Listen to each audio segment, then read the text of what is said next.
Hey, welcome to the channel. Let's explore what the book has to offer. Oh, and keep an eye out for small notes that will pop up on your screen at regular intervals, perfect for quick takeaways and jotting down some life-changing insights. So, let's jump right in and see what this book can teach us. All right, so are you ready to really dive deep into Eat, Pray, Love?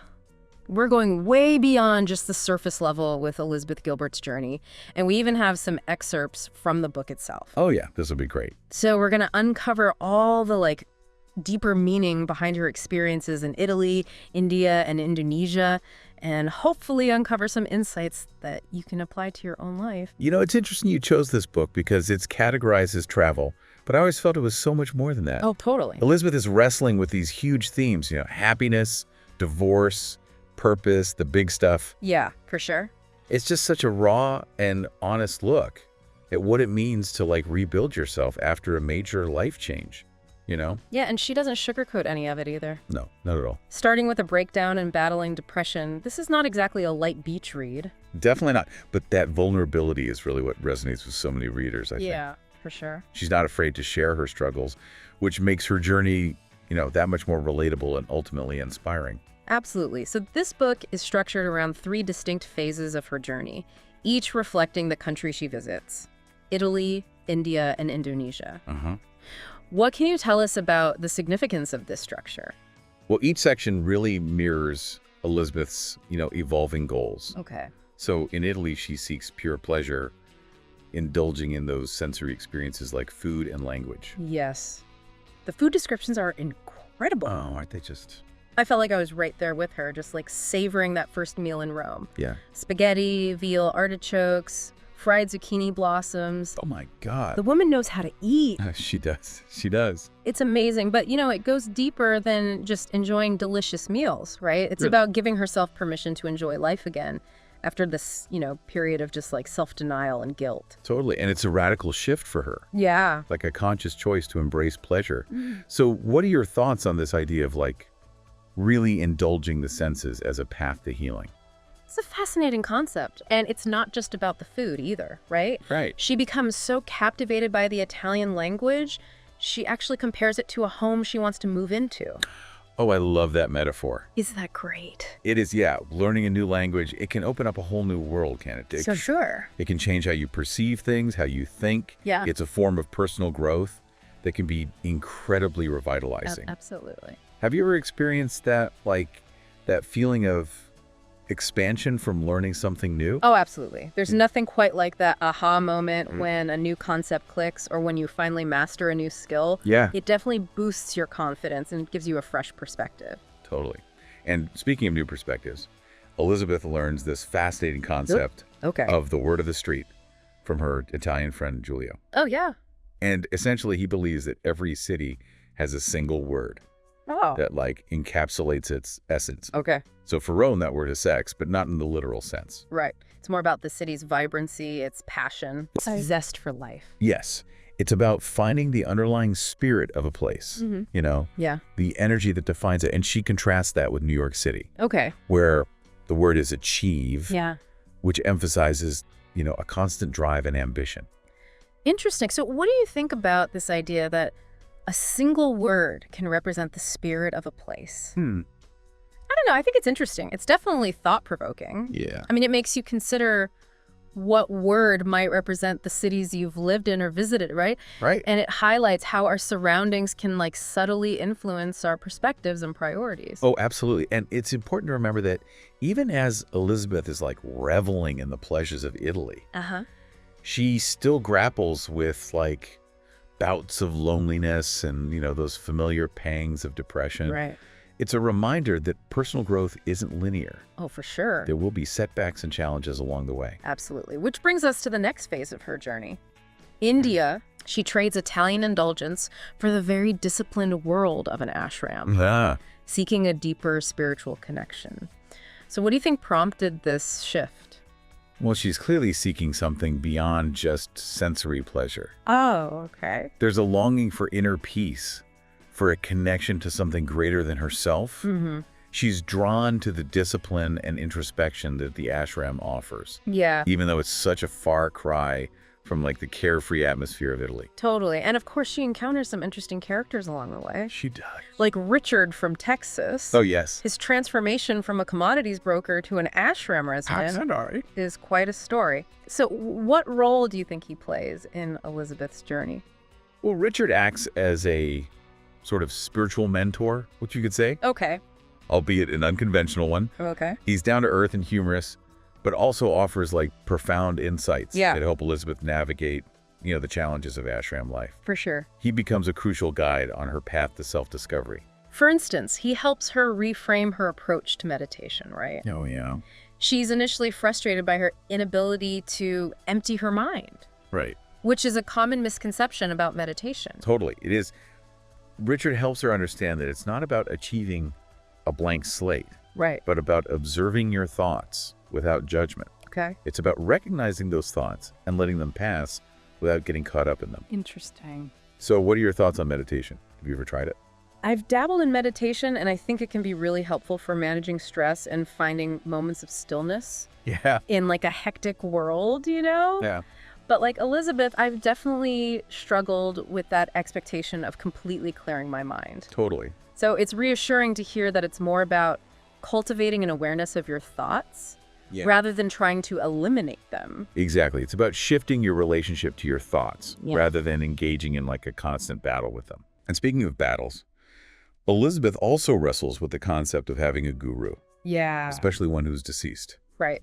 So initially, she's quite resistant to the idea. Yeah. She finds herself increasingly drawn to the teachings and personality of Swamiji, the founder of the ashram. Yeah. So what's interesting here is that even though Swamiji is no longer alive, right, his presence is very much felt throughout the ashram. Yeah, you can really feel it. And Elizabeth eventually finds like a deep connection with his teachings. Yeah. Which I think speaks to the enduring power of a spiritual teacher, whose wisdom resonates across time and space. It does, yes. So it's a powerful reminder that sometimes the most profound connections can be formed with those who are no longer physically present. Totally. And Elizabeth's journey in India kind of culminates in a truly transformative experience on the roof of the ashram. Wow. Yeah, she undergoes this profound ritual of forgiveness, releasing all the pent-up anger and shame she's been carrying. Wow. It's a powerful turning point, a symbolic shedding of the past that opens her up to a new way of being. That's amazing. And that brings us to the final destination, Indonesia. Yeah. Specifically, Bali. Bali. Quite a contrast from the intensity of the ashram. Indeed, Bali represents a shift toward finding balance. Okay. It's a place where spirituality kind of blends with everyday life, where nature and culture intertwine to create this sense of harmony. Yeah. But as we'll see, Elizabeth's journey in Bali is far from a passive retreat. Okay. It was filled with unexpected encounters and challenges that force her to confront her deepest fears and desires. Wow, so much to unpack there. I know we could talk about this forever. But we'll delve into that in our next episode. Yes, definitely. So until then, what resonates with you most about Elizabeth's journey so far? What aspects of her experience in Italy and India stand out to you, and why? That's a good question, I think. Welcome back. So last time we left off with Elizabeth arriving in Bali, right? Yeah. Hoping to find some balance after the intensity of her time in India. Yeah. One of the first things she does is seek out Ketut Liar, Yes. the medicine man she met on a previous trip. It seems like she's drawn back to this place and this person for a reason. Well, it's fascinating how he made some very specific predictions about her future, Oh, yeah. Like what? including like a period of financial loss and an eventual return to Bali. And remarkably, those predictions came true. Wow. It makes you wonder about, fate Yeah, totally. and the unexpected turns that life takes. Definitely. It seems like Elizabeth is really learning to trust the path, even when it leads her in like these unforeseen directions. Totally. And when she finally finds Ketut, he's just as charming and enigmatic as ever. He is. He even credits a painting of him that was commissioned by Elizabeth's friend Mario for improving her appearance. Oh, that's so funny. Isn't that great? I love that it really highlights that Balinese belief in the power of art and ritual for healing and transformation. It's a good reminder that sometimes the most unexpected things can have a profound impact on our well-being, For sure, speaking of unexpected, Kate had also predicted that Elizabeth would find love in Bali. Oh, that's right. Yeah. Now, she wasn't exactly looking for romance at this point. Right. But life has a way of surprising us, doesn't it? I guess so. And Bali, with its lush landscapes and vibrant culture, seems to be like the perfect setting for a new love story to unfold. Yeah. But before we get to the romance, I think it's important to talk about Wayan. Yes. The Balinese healer who becomes a central figure in Elizabeth's life. Absolutely. Wayan's story really adds a whole other layer of depth to this book. It does. It's not just about Elizabeth's journey, Right. It's also about the people she encounters along the way and the lessons that they teach her. Yeah. So Wayan is a single mother. She's struggling to make ends meet running her healing practice out of this tiny shop. And she embodies a kind of resilience and strength that so deeply touches Elizabeth. Sure. Despite facing hardship, she maintains this positive outlook. Right. And a deep connection to her community. And their dynamic is so heartwarming. It is. They have this playful banter and this genuine affection for each other, even with the obvious cultural differences. Yeah.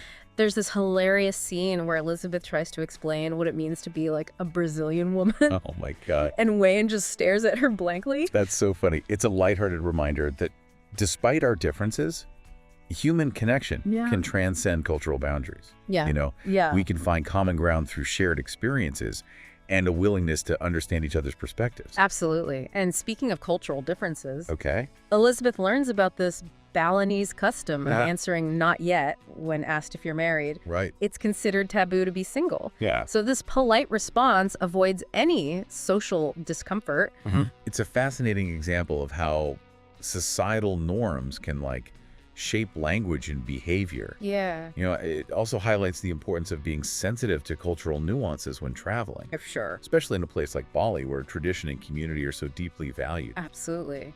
But Wayan's story takes a turn when Elizabeth discovers that she's facing eviction. Oh, no. Her landlord is raising the rent, and she just can't afford to stay in her shop. Oh, wow. What does the situation reveal about Elizabeth's character, do you think? Well, I think it's a defining moment for her. Okay. She could easily have sympathized and moved on. Yeah. But instead, she takes action. Wow. She rallies her friends and family back home and launches this fundraising campaign to help Wayan buy a house. Oh, wow. So it reveals her deep empathy and her willingness to help those in need. Yeah. Even if it requires significant effort. And the response is incredible. It is. People from all walks of life, some struggling financially themselves, donate thousands of dollars. It's a beautiful testament to the power of community. It is. And the ripple effect of generosity. It also speaks to the trust that people have in Elizabeth. Yeah. They believe in her cause and her commitment to helping Wayan.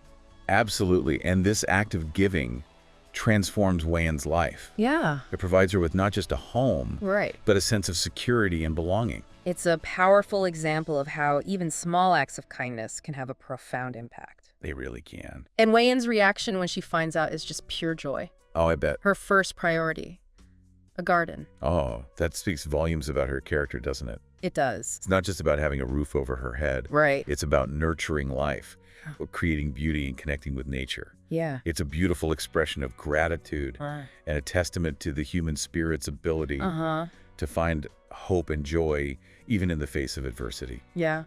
So beautiful. And as all this is happening, Elizabeth is also navigating her own emotional landscape. Right. She's drawn to Felipe, the Brazilian man she met, but she's hesitant to jump into a new relationship.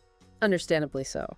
It makes sense given what she's been through. Yeah. She's still healing from her divorce and learning to trust herself again. Right. It's a reminder that even as we seek external adventures, we must also attend to our internal landscapes. Totally. And this is where her time in India seems to have had a lasting impact. Okay. She remembers her guru's teachings about self-reliance, about being her own administrator of her own rescue, as she puts it. I love that it's such a powerful concept. It is. It's about taking responsibility for your own well-being. Right. Not relying on others to complete you. Right. And Elizabeth recognizes that she needs to be whole within herself. Yeah. Before she can truly connect with another person. And Felipe, to his credit, seems to understand this. Yeah, he seems like a good guy. He's patient, understanding, and doesn't pressure her into anything. He respects her need for space. Yeah. And allows the relationship to unfold organically. So refreshing. It's a refreshing portrayal of a healthy and supportive partnership. It is. Where both individuals are allowed to be themselves, So when they finally do come together physically, it's like a conscious choice. Yeah. A mutual decision born out of respect and genuine affection. And Elizabeth describes it as like a completely new experience. Wow. Unlike anything she's felt before. Really? It's not just about physical attraction, Right. but a deep emotional connection, Uh-huh. a sense of vulnerability and trust that she hasn't allowed herself to feel in a long time. That's amazing. But even as she's falling for Felipe, she's aware of the potential pitfalls, right? Of course. The tendency to lose herself in a relationship. Yeah, and this is where Wei-Yin offers some of her wisdom. Okay.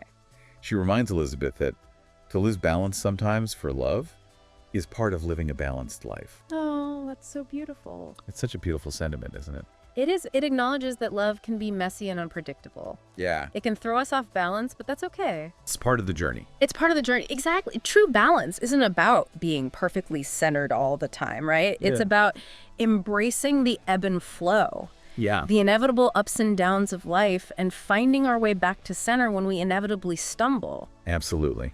It's a lesson that Elizabeth takes to heart. Okay. She decides to embark on a solo trip to the island of Gili-Minnow. Interesting. This trip marks a significant shift in the book. Yeah. It's no longer about exploring these external landscapes, right? But about delving into the depths of her own psyche. Yeah. What prompts Elizabeth to take this journey within, do you think? Well, she's still wrestling with those inner demons, with unresolved emotions from her past. She recognizes that despite the progress she's made, there's still work to be done. Okay. She needs to confront her shadows head on Wow. to heal those deeper wounds that are preventing her from fully embracing life. And she does it with such raw honesty. She does. She describes facing her shame, her anger, all those dark emotions that she's been suppressing. It's a powerful reminder that true healing requires us to acknowledge and embrace all parts of ourselves, even the parts we'd rather hide. Right. It's about integrating those shadows, not trying to eradicate them. It's a process that takes courage and compassion. And Elizabeth exemplifies both as she navigates this challenging inner terrain. And through this process, she finds a profound sense of peace and self-acceptance. She does. She realizes that she's not perfect, but that's okay. Right. She's enough just as she is. That's such a powerful message, especially in a world that constantly tells us we need to be more, Yeah. do more, achieve more. For sure. Elizabeth's journey is a testament to the power of simply being, Yeah. of accepting ourselves as we are, imperfections and all. I love that. And this newfound sense of peace allows her to fully embrace her relationship with Felipe. Yes, it does. She returns to Bali with a clear heart, ready to love and be loved without reservation. That's amazing. But there's one more twist in this story. Oh. The ethical dilemma. Oh, yeah. Elizabeth's faced with this tough decision when it comes to helping Wayne finalize the purchase of her land. Okay. It's more complicated than expected, and Elizabeth, in a moment of desperation, decides to bend the truth a little. Oh, no. So what are your thoughts on this choice? It's definitely a tricky situation. It is. On the one hand, she's motivated by this desire to help her friend achieve her dream. Right. But on the other hand, she's compromising her own values by resorting to deception. Yeah. So it raises questions about the limits of good intentions, and the unintended consequences of our actions, even when driven by compassion. It also highlights the cultural differences at play. Yeah. Elizabeth's approach, while well-intentioned, Right. might not align with the Balinese way of handling such matters. Yeah. It underscores the complexities of navigating different cultural norms and values, even with the best of intentions. But even with this ethical bump in the road, Elizabeth's heart is clearly in the right place. Oh, totally. She's driven by a genuine love and concern for Wayne. And that's what ultimately matters, isn't it? Yeah, I think so. Her actions might be flawed, but her intentions are pure. Right. And sometimes that's the best we can do as humans, to stumble and learn and keep striving to be better. Totally. And speaking of striving to be better, Wayne shares a rather surprising revelation about her healing practice, particularly her methods for treating male infertility. Okay.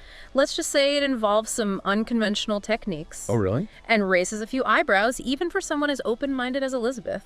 I can imagine it's a moment that really throws into sharp relief the vast cultural differences between Elizabeth's Western worldview and the more pragmatic, community-oriented approach in Bali. you know? Yeah. It challenges our assumptions about what's right and wrong. For sure. And compels us to consider alternative perspectives. It also leads to some pretty hilarious dialogue. Oh, I bet. Like when Elizabeth suggests that Wayan should teach sex education classes Oh, my God. to help men be more attentive lovers. Oh, wow. What did Wayan say? Wayan's reaction is priceless. Oh, I bet. She's shocked and embarrassed, Right. which is so out of character for this bold, outspoken healer. It's a reminder that even the most open-minded individuals have their limits, you know, their cultural blind spots. For sure. And it's a testament to Elizabeth's ability to find humor in even the most unexpected situations. Absolutely. Yeah. But amidst all the laughter and cultural clashes, Yeah. there's this growing sense of unease. Oh. Wayan is still struggling to secure her land, Right. and Elizabeth is starting to feel the pull of home. Well, it's a natural progression, isn't it? I guess so. She's been immersed in this magical world for months, Yeah. but she's realizing that she can't stay in this idyllic bubble forever. Right? It's time to reintegrate into her own life, Yeah. to apply the lessons she's learned to the world she left behind. For sure. But before she goes, there's one more adventure on the horizon. Ooh, what is it? A road trip with her Indonesian friend, Yudi, Okay. to explore the hidden corners of Bali. Oh, fun. And, of course, they bring their American sensibilities along for the ride. This road trip offers such a delightful blend of cultures, you know? Yeah, It's sort of like imagining Bali through an American lens. totally. They joke about taking I-95 past a volcano Oh my God. and reminisce about egg creams at a New York diner. That's so funny. It's a reminder that even as we immerse ourselves in new cultures, Yeah, we still carry our own backgrounds and reference points. right. It speaks to that duality of travel, doesn't it? Yeah. The desire to experience something entirely different while still holding on to those familiar comforts and perspectives Yeah. that shape who we are. Exactly. And during this trip, Elizabeth has this moment of profound homesickness, Oh, wow. triggered by Yudi's own longing for New York. Interesting. So it's a reminder that even the most adventurous souls yearn for home sometimes, you know, They do. for the familiar rhythms and comforts of their own culture. A universal feeling. You know, this pull between the desire for exploration Right. and the need for rootedness. Yeah. It's a constant negotiation for the traveler. Yeah, This balancing act between the known and the unknown. for sure. But as their road trip comes to an end, Okay. Elizabeth is drawn back into like the intoxicating world of love. Okay. She and Felipe spend a blissful week together exploring beaches, sharing intimate moments, and deepening their connection. That's nice. And this time, there's no hesitation, Okay. no holding back. Wow. Elizabeth allows herself to be swept away by the intensity of her feelings, to fully embrace the experience of being in love. It's a beautiful portrayal of love as like a safe haven, Is. a space where vulnerability and authenticity are not just accepted, but celebrated. Yeah, it's a testament to the transformative power of love, Uh-huh. to heal old wounds and open our hearts to new possibilities, you know. But even as they revel in their newfound bliss, Oh, no. there's a shadow lurking on the horizon. What is it?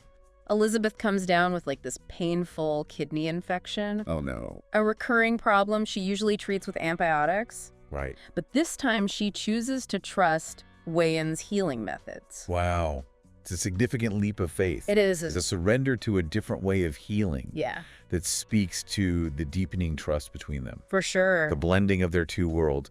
And Wayan, as always, rises to the occasion. She does. She works her magic. She does. And within hours, Elizabeth is feeling better.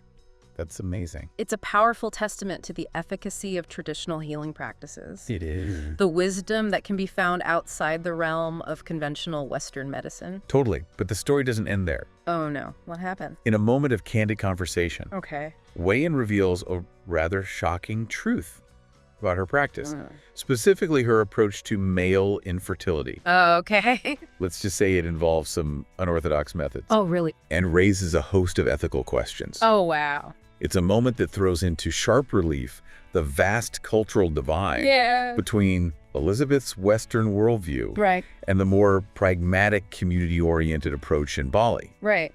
It challenges our assumptions about right and wrong, Certainly. forcing us to consider different perspectives Yeah. and Yep. the complexities of navigating cultural differences. And it leads to some hilarious dialogue. Oh, I bet. Like what? Like when Elizabeth suggests that Wayan should teach sex education classes Oh my God. to help men be more attentive lovers, Wayne's reaction is priceless. I bet she's probably mortified. She's shocked and embarrassed, which is so out of character for this bold, outspoken healer. It's a reminder that even the most open-minded individuals have their limits, their cultural blind spots. Yeah.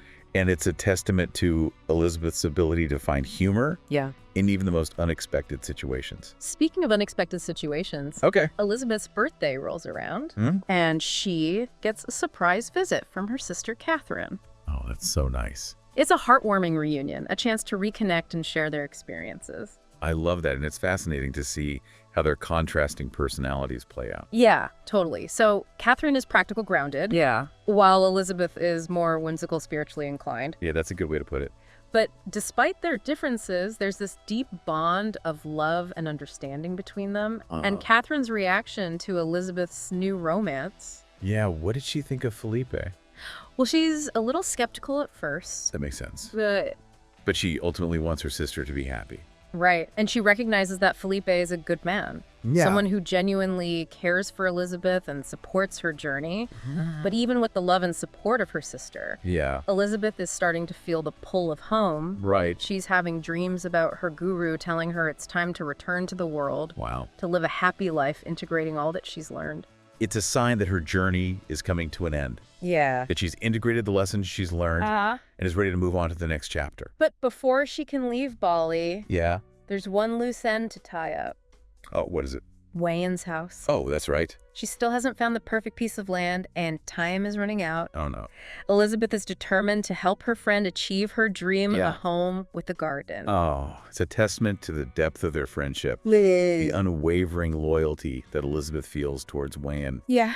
She's willing to go to great lengths, even bend the truth a little, to ensure that Wayne's dream becomes a reality. Yeah. But we'll have to save that story for next time. Oh, man, this is getting good. So until then, what are your thoughts on Elizabeth's journey so far?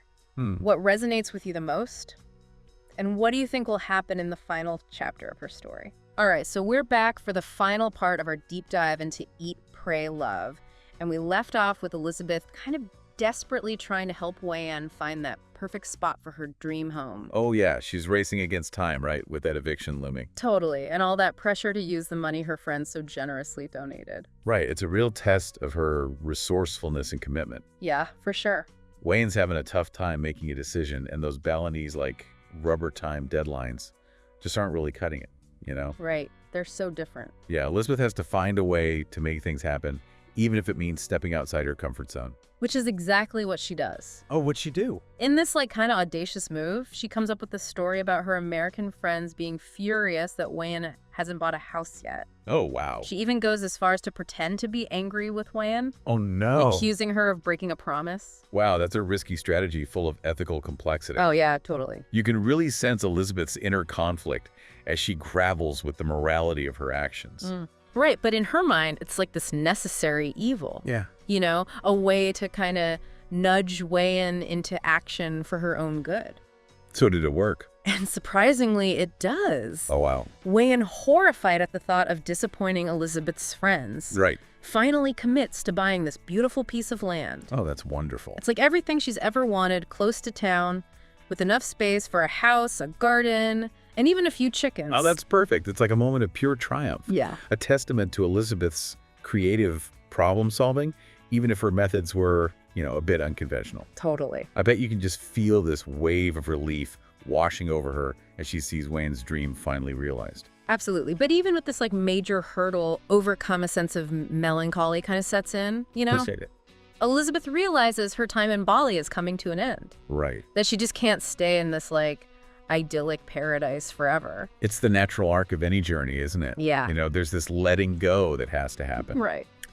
This bittersweet recognition that you just can't hold on to a moment in time, no matter how perfect it seems. For sure. She's absorbed the lessons, embraced the experiences, and now it's time to reintegrate back into her life, carrying the essence of Bali within her.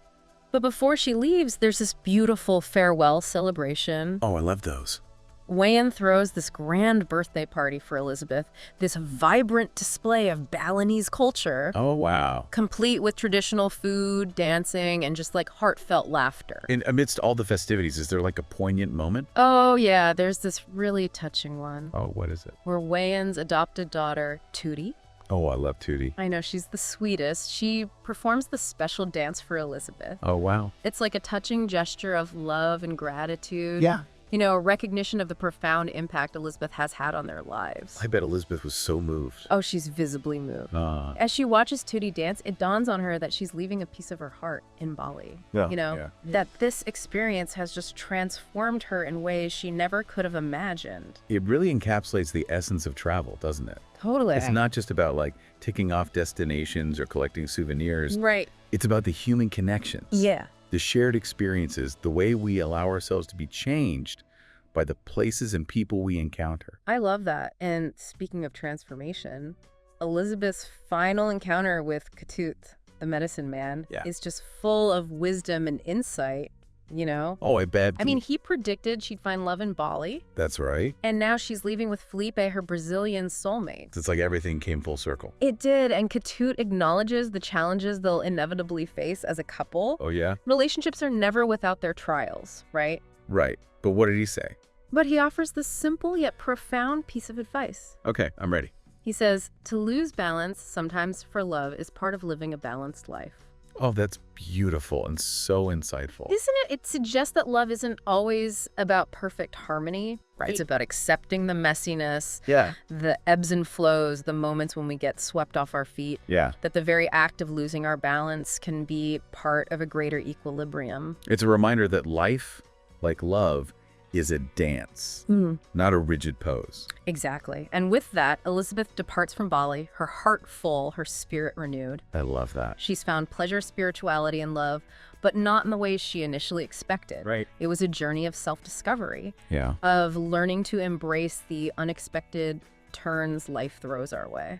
So as we wrap up this deep dive, what are like the key takeaways we can glean from Elizabeth's journey in Eat, Pray, Love? I think it's a powerful testament to the importance of seeking out new experiences. Yeah. Pushing ourselves beyond our comfort zones and being open to the lessons that different cultures and encounters can offer. And Elizabeth's journey shows us that it's never too late to reinvent ourselves. Yeah. To seek healing and to find love and meaning in unexpected places. What I find most inspiring is that Elizabeth doesn't present any rigid formulas. Right. Or preach a specific path to happiness. Right. She just kind of shows you her journey. Yeah. She simply invites us to be curious, Yeah. to be open, and to embark on our own journeys of self-discovery. Yeah. Whatever that may look like for each of us. Absolutely. And perhaps, just like Elizabeth, we'll find our own versions of Italy, India, and Indonesia. I love places that nourish our souls, Yeah. challenge our perspectives, and help us grow into the best versions of ourselves. I think so too.